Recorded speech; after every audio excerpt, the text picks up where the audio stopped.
নমস্কার বন্ধুরা, অনু ব্লগে আপনাদের স্বাগত। আজকে নতুন একটা ভিডিও নিয়ে চলে এলাম।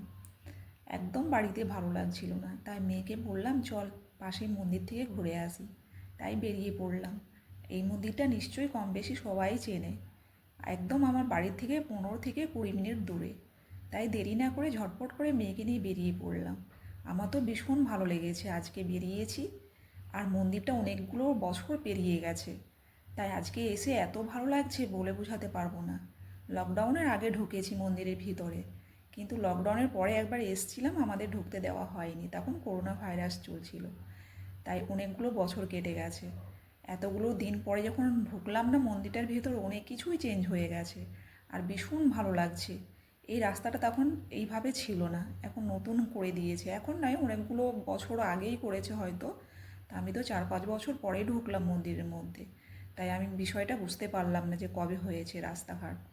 তো যাই হোক বন্ধুরা, হাটটার মধ্যেও মেয়েকে বললাম যে একটু ভালো করে ভিডিও করিস। তো ও সুন্দর করে যতটা পেরেছে ততটা করেছে। বন্ধুরা দেখুন, এরকমের ডিজাইনে দু সাইডে করা আছে ঢুকতেই।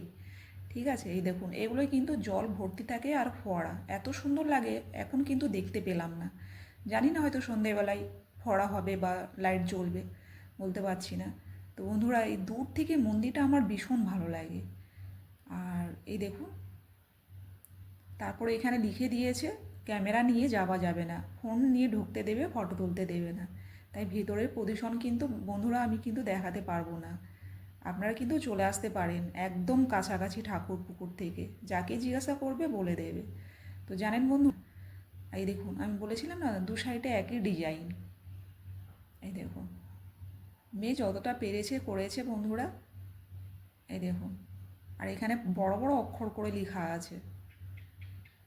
যাই হোক, আপনাদের কার কেমন লাগলো অবশ্যই একটা কমেন্টে জানাবেন। এখানেই শেষ করলাম। Thank you and bye by.